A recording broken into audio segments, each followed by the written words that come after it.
بسم اللہ الرحمن الرحیم۔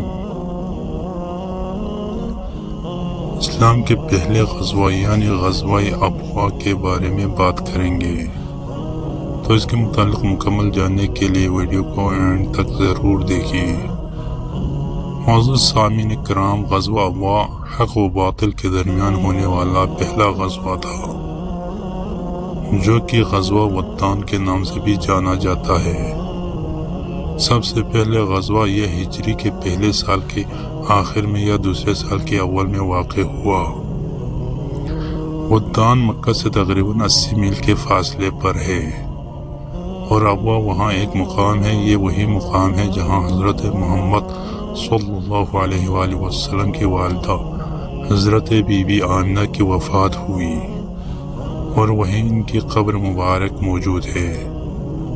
ایک روایت کے مطابق غزوہ ابواء صفر 2 ہجری اگست 623 عیسوی کو ہوا، اور اس کے لیے حضرت محمد صلی اللہ علیہ وآلہ وسلم کے ہمراہ 60 یا 70 مہاجرین تھے۔ اس جنگ میں مسلمانوں کے مقابلے میں مشرکین اور بنی زمرہ کا قبیلہ تھا، جن کی تعداد کے بارے میں کوئی علم نہیں ہے۔ یہاں پہ یہ بات واضح کرنا ضروری ہے کہ یہ جنگ نہیں ہوئی تھی، نہ ہی کسی کی شہادت ہوئی، اور نہ ہی کفار میں سے کوئی ہلاک ہوا۔ بنی زمرہ کا سردار مخشی بن عمرو زمری بغیر کسی جنگ اور قتال کے صلح پہ آمدہ ہو گیا۔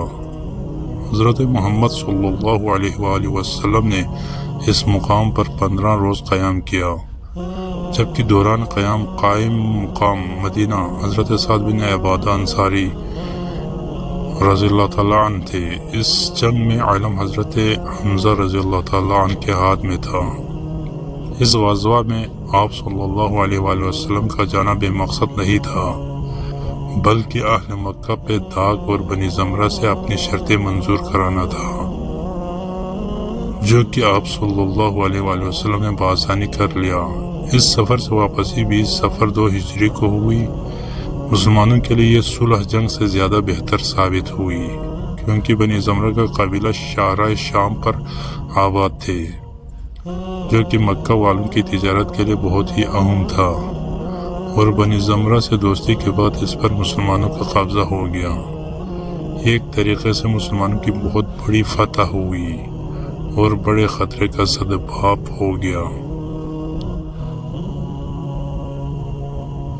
ناظرین کرام، اس طرح کی اسلامی تاریخ جاننے کے لیے علی والا ٹی وی سے جڑے رہے، اور علی والا ٹی وی کے ممبر بننے کے لیے چینل کو سبسکرائب کریں۔ شکریہ۔ السلام علیکم ورحمۃ اللہ وبرکاتہ۔